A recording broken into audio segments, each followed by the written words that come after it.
কয়েকদিনের বৃষ্টিপাতে চাঁদপুর ত্রিনাথ রোডের মুক্তার তথা ভূমিহীন কলোনির লোকেদের দুর্ভোগের সীমা নেই। তাদের বেশিরভাগ বাড়িঘর সবকিছুই ভেঙে নদী গর্ভে চলে যাচ্ছে। কলোনিবাসীর অভিযোগ, সেদিকে প্রশাসন, নেতা নেত্রী কারো কোনো ভ্রুক্ষেপ নেই। নদীর পাড়ের মাটি ভাঙতে ভাঙতে আজ তাদেরই দশা। কলোনিবাসীদের অভিযোগ, সরকার এ ব্যাপারে প্রথম থেকে নজর দিলে এরকম দুর্দশা ঘটত না।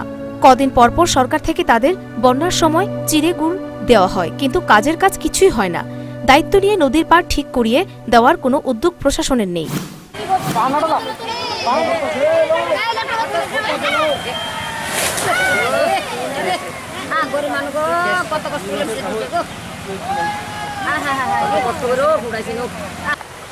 জল উঠছে, মাটি ভেঙে যেতেছে, ঘর নিতেছে, ঘর তাড়াতাড়ি একজন যাই না, আমরা আপনি সেদিন লইয়া ঘরটা ভাঙতেছি, ঘরটা নদীতে নিলাম, আমরা কী করে এইসব ঘর তুলতাম পারাম, জীবনের কামাইতে গেছে।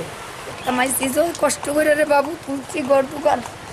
আপনারা এই ব্যাপারে প্রশাসনকে জানাইছিলেন নি বা নেতা যে আছে আইতাছে, নেতা বেতা তো নিয়ে স্কুলে তুলতাছে, চিরাগুড় খাওয়াইতাছে, খিচুড়ি খাওয়াইতাছে।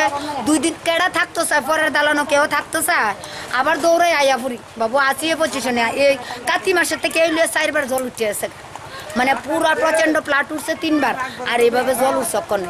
জল উঠে কইনা জায়গা ঠিক আছে, কাদা কাঁচাই লাই, কিন্তু ভাঙা যে শুরু করছে বাবা, কই যাম মহনে, কেউ দেখে না, কেউ সান্ত্বনা দেয় না, ঘর দুগার লয়ে বাচ্চা বাচ্চা লয়ে কই যাম বাবা।